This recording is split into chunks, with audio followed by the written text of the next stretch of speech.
Tenemos otra pregunta más. Seguimos. Patricia Peralta nos pregunta, tiene la duda porque dice que ella baila en una comparsa. ¿Está bien eso o no? Porque dice que es una lucha que tiene todos los años. Bueno, si fueses mi hija, no te dejaría bailar en la comparsa. Si sos una persona que camina en Dios y va a una iglesia, calculo que tu líder te va a decir que no está bien bailar en una comparsa. La comparsa no tiene nada de malo en sí, ni el baile tiene de malo algo en sí. Uno puede juntarse con un grupo de personas y bailar. Hemos hablado de que el baile y la danza ha sido como cautivado por Satanás, de tal forma que la danza se ha transformado en una danza. Cuando uno va a un baile, termina siendo más una danza o erótica o provocativa, y vemos que cuanto más provocativos los bailes, más llama la atención, como los reggaetones, en su época fue la lambada, etc.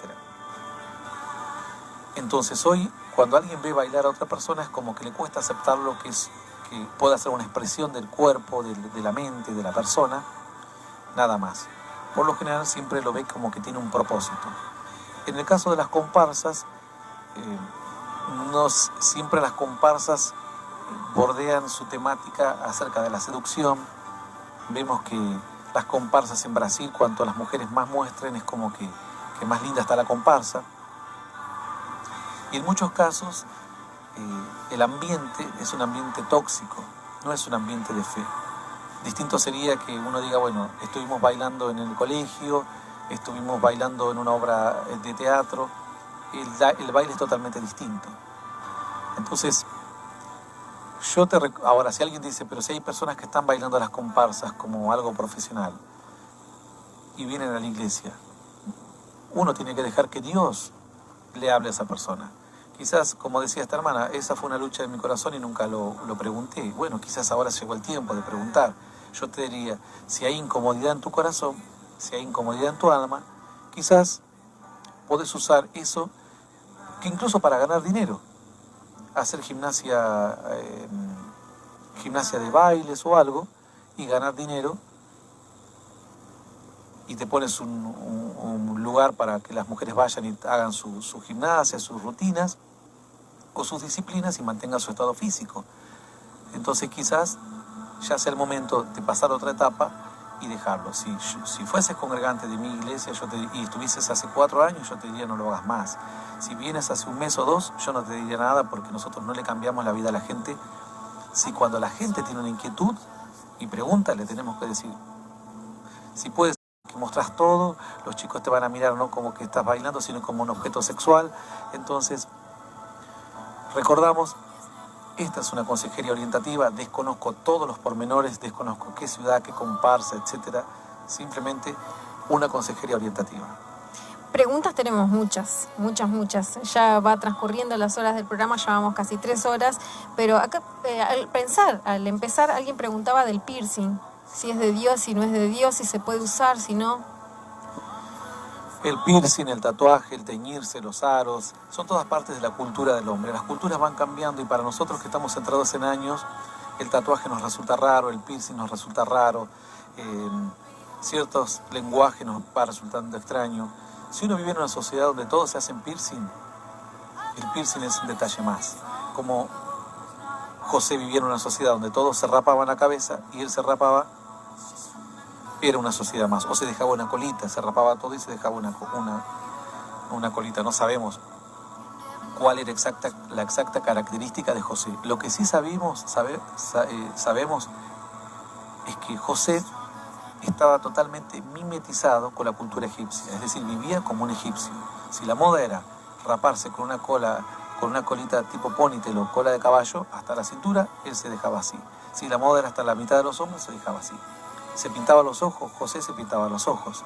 Ahora, imagínense si un hermano dice, yo soy como José, y le aparece al pastor con los ojos pintados, lo va a sacar corriendo.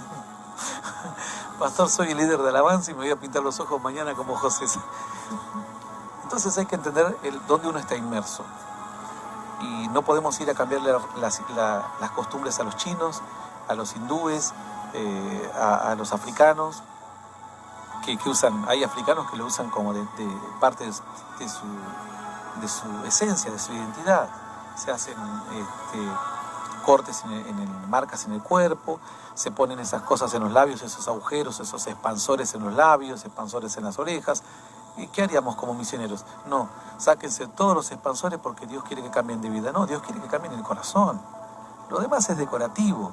Ahora, si es una costumbre que alguien dice, bueno, no me gusta mucho, pero bueno, es una costumbre que ellos ya la tienen. Si algún día la van cambiando, la cambiarán con el tiempo, de a poco, irán dejándolos. Es como algunas gitanas que ya están dejando de usar mucho. Antes las gitanas usaban muchos colores, muchos vestidos, y ahora usan, pero cada vez el pañuelo es más chiquito, cada vez los colores son menos. Entonces son costumbres. El pueblo gitano en Argentina se va adaptando un poco. También los gitanos, hay gitanos que ya están mandando a sus hijas a aprender a la escuela, cuando antes su cultura hacía que eran muy machistas, que no estudien. Entonces hay muchos gitanos que ya generaciones nuevas van entendiendo que para beneficio de su pueblo, de su comunidad, es mejor que se capaciten, que estudien y demás. En este caso, uno tiene que ver el entorno. Yo no sé cuál es la congregación, cuál es el entorno y cuál es la actividad. Si a mí alguien me dice, mire, yo quiero cantar en su cruzada, pero tengo piercing, y usted me dejaría ir con el piercing. ¿Y por qué querés ir con el piercing? Y porque me siento cómodo. Yo le respondería, yo me sentiría más cómodo con un short floreado y ojotas, predicando, porque hace un calor y con una musculosa. Pero por respeto a la gente, por respeto al que le pueda caer mal que yo me aparezca con un short y con ojotas, trato de ponerme un saco, una corbata, o un saco, algunos usan sin corbata, o algunos no usan saco, pero usan un pantalón de vestir, una ropa correcta, que nadie está distraído por la ropa que lleva la persona. Es como termina siendo más el amor al capricho que yo tengo por usar cierta ropa para yo estar cómodo que el amor hacia Dios. Si fuese una cruzada, yo le diría a usted, sáquese los piercing, sirva a Dios así y trate de ser un ejemplo, porque si es un líder, la gente después va a decir, yo quiero hablar como habla este líder, y la gente a veces imita todo. Entonces los jóvenes van a decir, yo me hago un piercing porque... Y después se arrepiente con los años de hacerse el piercing. Entonces, si uno es un congregante, tiene un poquito más de licencias, es decir, permitidos, por así decirlo, menos exigencias. Pero cuando uno ya comienza a ser un líder, un referente, a veces uno tiene que hacer muchas cosas por los demás, para que los demás no serles un tropiezo, no serles una distracción, y que no anden por caminos en su mente que no deberían andar, sino más bien enfocarse en un cambio de vida, en la fe y en frutos de bendición. Vamos a recordar el versículo del día que tenemos para hoy. Dice así en Isaías 40:31. Pero los que esperan a Jehová tendrán nuevas fuerzas, levantarán alas como las águilas, correrán y no se cansarán, caminarán y no se fatigarán. Estamos en Consejería Orientativa, están entrando muchos mensajes con preguntas, el pastor está respondiendo. El número de WhatsApp al que podés enviar la pregunta, tu pedido de oración o contarnos qué es lo que está pasando en tu ciudad en esta época de cuarentena es el 011 62 63 0039.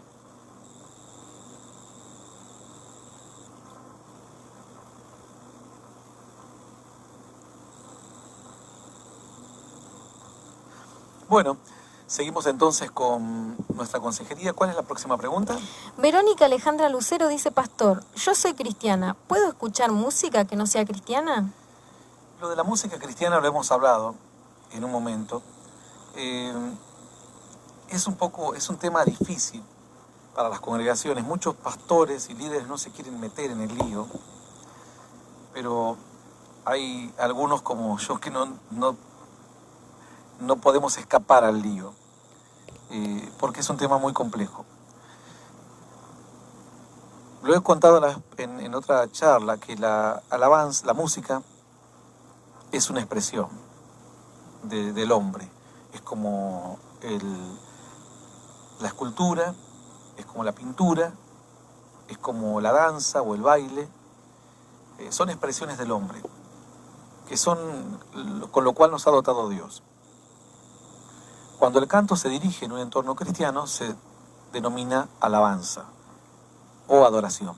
Adoración es cuando uno entra en comunión en una señal de amor, de afecto, de paz, de gozo, una música suave, es adoración.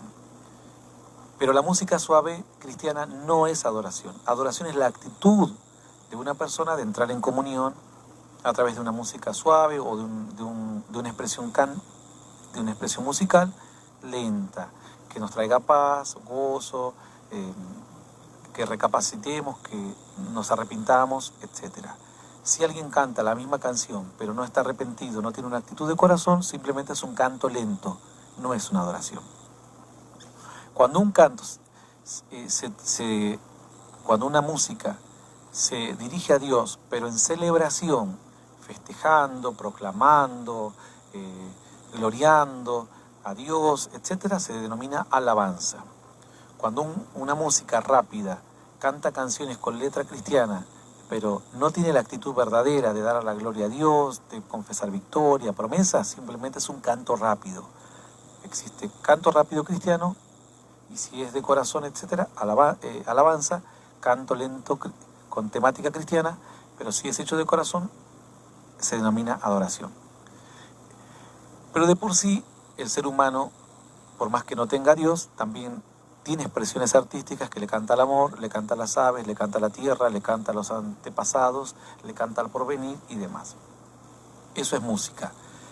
Esa música se termina transformando en una disciplina, es decir, un conocimiento de los tiempos, de las melodías, de la armonía, de los instrumentos, de las frecuencias en las que tiene que trabajar cada instrumento, los instrumentos bajos, agudos, etc.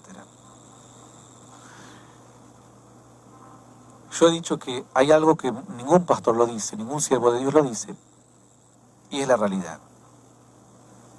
El 99,9% de todos los músicos cristianos escuchan música mundana para aprender su destreza. Porque como arte, que es la música, los conocedores de ese arte son mundanos. Entonces, si voy a escuchar música clásica y aprender escalas clásicas, tengo que escuchar, y en el conservatorio me enseñan Beethoven, Bach, Mozart, etc.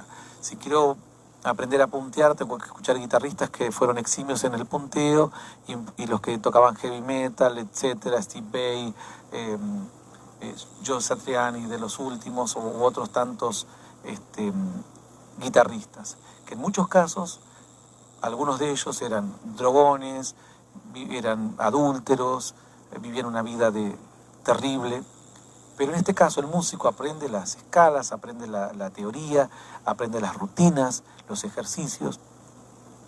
Una vez que ya tiene la pericia, empieza a componer y elaborar para Dios. Además de elaborar para Dios, muchos músicos cristianos copian los estilos. En el mundo surge la lambada, listo, lambada cristiana. Reggaetón, reggaetón cristiano. El trap, trap cristiano. Rap, rap cristiano. Son pocos los ritmos que surgen en el seno de la congregación. Uno de los pocos ritmos que han surgido en el seno de la congregación ha sido el ritmo gospel, que eso ha surgido en las iglesias cristianas en Estados Unidos. Después existen muchos otros ritmos que son una copia, toman el ritmo, ponen letra, música, la armonía la copian igual porque hacen el trap con armonía de trap, es decir, los tonos que se usan, las escalas que se usan. Yo para una persona cristiana le recomiendo que escuche música cristiana, porque la música cristiana va a traer un mensaje. A pesar de esto, la música cristiana va a traer un mensaje que quizás yo estoy escuchando distraído, pero me puede hablar, levantar, hacer reflexionar y hablarme Dios también a través de la música. Como alguien decía, ¿de qué otra forma me puede hablar Dios? A través de la música. Sea música común, con temática cristiana, que hay muchos, o sea música lenta, que pretende ser una alabanza, o música rápida, que pretende ser, o música lenta que pretende ser una adoración, o rápida, que pretende ser alabanza. O sea, la mal llamada alabanza y la mal llamada adoración, porque alabanza y adoración es una actitud, no es el ritmo de la música ni la letra, pero pongamos la mal llamada alabanza y la mal llamada adoración, o la música con temática cristiana, cualquiera de esas tres me pueden hablar. Entonces tengo más chances de que Dios me hable escuchando música con temática cristiana y llevándome una mente que escuchando música, me dejaste, traicionera, ¿dónde estás? O esta noche hay que hacer cualquiera, hay que engañar a la esposa. Entonces, ese es el objetivo. Ahora, la iglesia en un futuro va a tener mucha historia de arte, de música cristiana. Pero lamentablemente en este tiempo nuestros pintores cristianos tienen que estudiar a los pintores seculares, nuestros escultores cristianos tienen que estudiar las esculturas y mirar las esculturas desnudas de la antigüedad, porque los escultores precursores de ese arte fueron en la mayoría incrédulos. Entonces le pasa a la escultura, le pasa al cine, le pasa al teatro. Yo quiero aprender teatro y me van a hacer participar en obras de teatro con temática mundana y con vocabulario que voy a tener que memorizarme, vocabulario mundano. Entonces, a veces todas estas disciplinas artísticas están un poquito condicionadas y nuestros jóvenes que quieren servir a Dios con su talento se ven obligados a tener que ir a ensuciarse un poco las manos, por así decirlo, y ojalá sepan la diferencia entre ensuciarse y quedarse pegados. Porque después hay otros que simplemente venden en esta ventanilla su música cristiana y por el otro lado están constantemente consumiendo música mundana. A los cantantes les pasa muchísimo. Las cantantes o los cantantes, la mayoría de cantantes eximios con buena técnica son mundanos. Pero existen una gran cantidad, y eso es bueno, de muchos cantantes muy buenos, con una técnica vocal impresionante, que han surgido en estos últimos años, y creo que con esto, si estudian a esos cantantes cristianos, con eso alcanzaría y les sobraría hoy para ser cantantes que serían mejor incluso que los que ha conocido la historia del mundo. Seguimos con más preguntas. Macarena Rojas dice: Pastor, bendiciones, mi pregunta es, si uno conoce la verdad y comete un error, ¿Dios perdona y olvida? ¿O perdona pero hay que pagar? ¿O en el caso que nunca conoció? No, Dios, no hay que pagar nada. Esto es lo bueno. Nosotros entramos, este es un tenedor libre. Nosotros entramos al camino de Dios y aquí no se paga nada. Alguno dirá, pero yo fui un delincuente, cometí errores, aquí no se paga nada.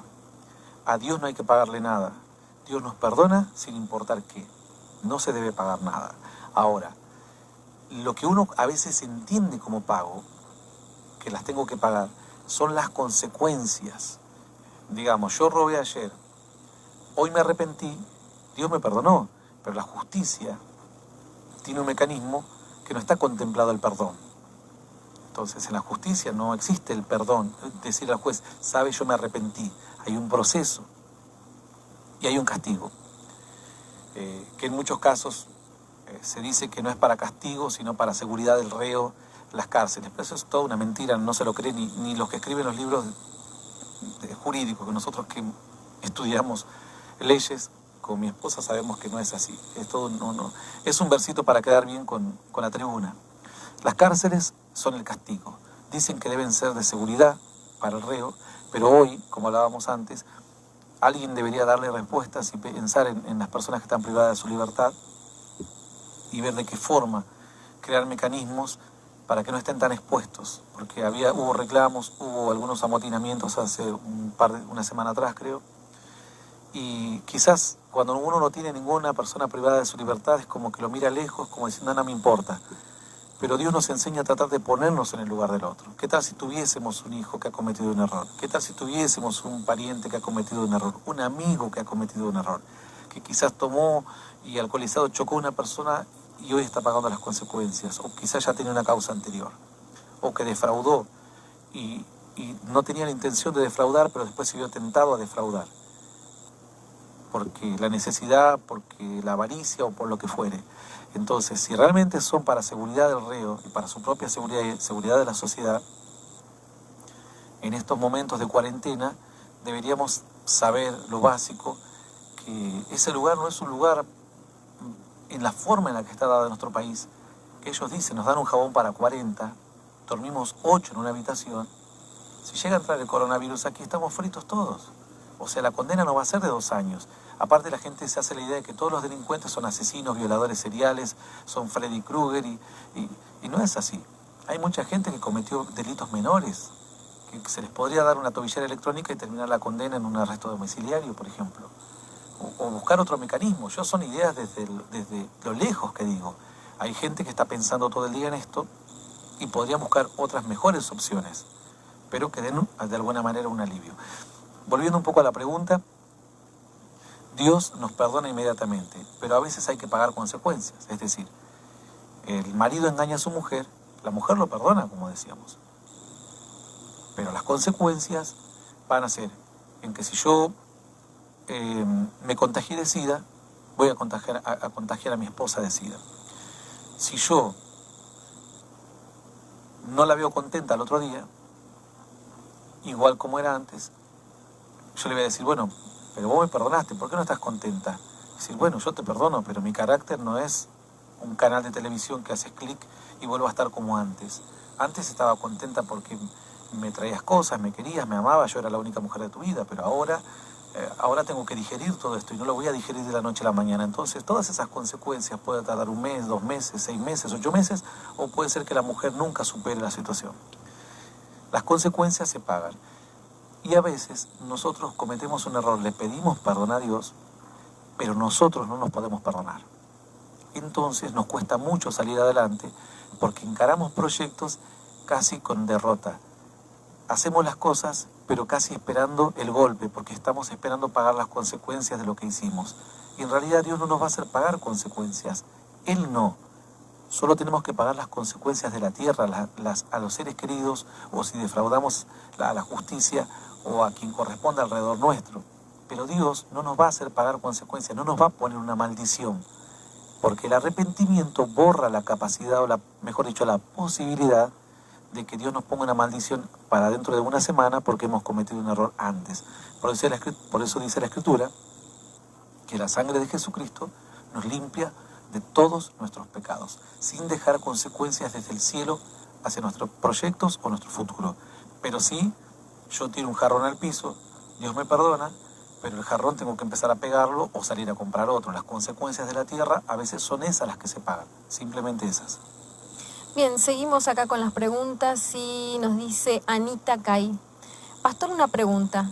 ¿Cuál es la única forma de llegar al cielo? ¿Solo se llega al cielo congregándome todos los días? ¿Qué pasa si no vamos a la iglesia pero no estamos en pecado? ¿O vamos a la iglesia de vez en cuando? ¿Cuál es nuestro destino? Bueno, nosotros tenemos que remitirnos a la palabra constantemente. La Escritura dice que Jesús es el camino y la verdad y la vida. Ahora, todos los que creemos en Dios y los que hemos visto frutos en nuestras vidas sabemos que ningún versículo se tiene que tomar en forma aislada, porque si no cometemos el error de decir, bueno, Jesús es mi pastor y yo no voy a ir a la iglesia. Cualquier persona cree en Cristo como parte de un proceso. ¿Cuál es ese proceso? De una congregación, de un proyecto misionero, de compra de panfletos, de publicidad, de pagar la luz, pagar el alquiler, abrir las puertas de la iglesia, prender una radio, reparar equipos, etc. Es muy raro que una persona llegue a Cristo simplemente porque alguien le dijo directamente en persona y esa persona esa persona solamente leyó la Biblia. En mi caso, a mí me predicó un misionero que venía de Estados Unidos, parte de un proyecto de otros tantos misioneros que fueron enviados a Argentina en la década del 70. Yo, con el tiempo, entendí que detrás de esos misioneros había una congregación que les mandaba dinero a esos misioneros. Había una congregación que apartaba dinero y decían, esto va para los norteamericanos que están en Argentina. Entonces, si después de eso yo me convierto a Dios y digo, no, ahora Dios es mi pastor, nada de este mensaje hubiese llegado jamás a tu vida, porque yo me hubiese quedado en mi casa leyendo la Biblia, agradecido porque a mí me predicó un pastor norteamericano y la cadena de bendición se hubiese roto. Además, nosotros tenemos que crecer en comunión y la iglesia es lo que nos garantiza la fortaleza. Ahí es donde nos vamos a pulir entre nosotros, pulir nuestro carácter. Ahí es donde vamos a probar nuestro liderazgo. Ahí es donde vamos a tener que sacrificar nuestra economía. Porque yo tuve que dar, no un diezmo, sino mucho más que eso. De hecho, ayer mencionaba que mientras trabajaba y teníamos 5 negocios, creo, mandaba a mis empleados a depositar 1.000, 2.000, 5.000, 10.000 dólares en la semana, y ellos eran los que iban a Western Union, mandaban el dinero para los proyectos de la iglesia aquí en Argentina.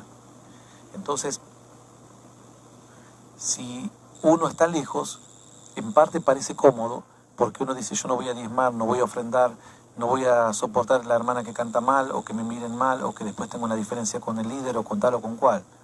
Pero cuando tenemos problemas, sabemos que en el único lugar que vamos a encontrar refugio es en la comunión junto con otros varones y mujeres que comparten nuestra fe, es decir, en la iglesia. Además, el Señor luego, el mismo que dijo que Él era el camino, la verdad y la vida, dijo que donde estén dos o más unidos en mi nombre, ahí estoy yo en medio de ellos. Y a Pedro le dijo que la iglesia era la que iba a tener la fortaleza para que las puertas del infierno no puedan prevalecer contra ella.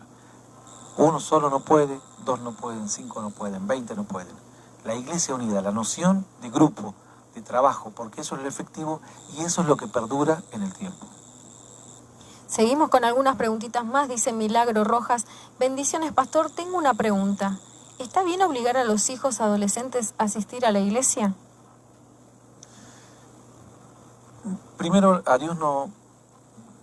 Para acercarse a Dios, uno tiene que acercarse de buena gana y de buena voluntad.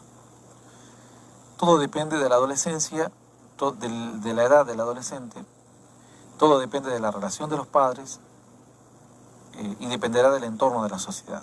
En Estados Unidos los chicos a los 18 años ya son un ser independiente. De hecho, muchos se van del hogar. En nuestro país, los chicos se quedan en la casa, además de cuestiones económicas, también por nuestra cultura de ser familiares. En toda Latinoamérica, por lo general, es una misma conducta.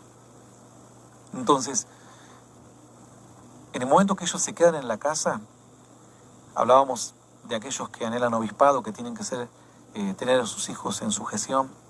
En el momento que quedan en la casa son referentes de los padres, de la conducta de los padres. Si mi hijo se queda bajo mi techo y de repente viene a las 2 de la mañana diciendo, vine con una novia que conocí en la plaza, y el otro día dice, vengo con otra novia que conocí en el subte, yo le digo, no, pará. Si vos sos lo suficiente grandecito como para traerte una novia, 2 novias, 3 novias, ahí está la puerta, trabajá, ponete un departamento, vos tenés tu visión de la vida, tu visión de las cosas, yo tengo otra.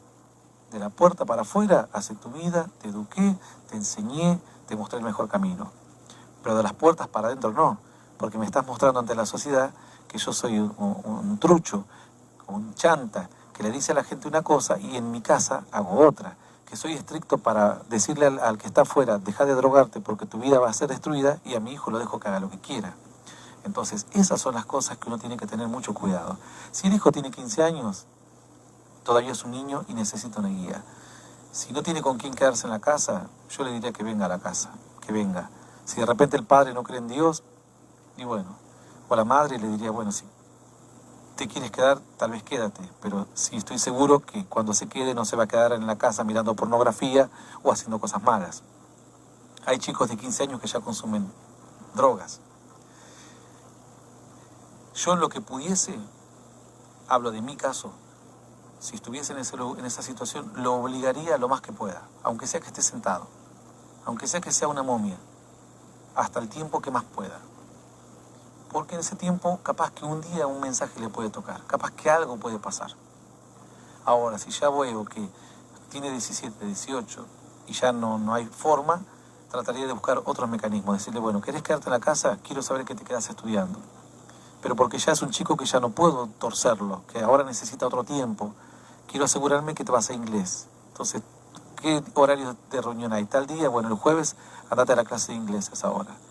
Porque si ya no quieres venir a la iglesia con 18 años, si quieres vivir en mi casa, pero siempre tendría en cuenta lo anteriormente dicho. Mientras estén bajo un techo, los referentes somos los que estamos a cargo de ese techo.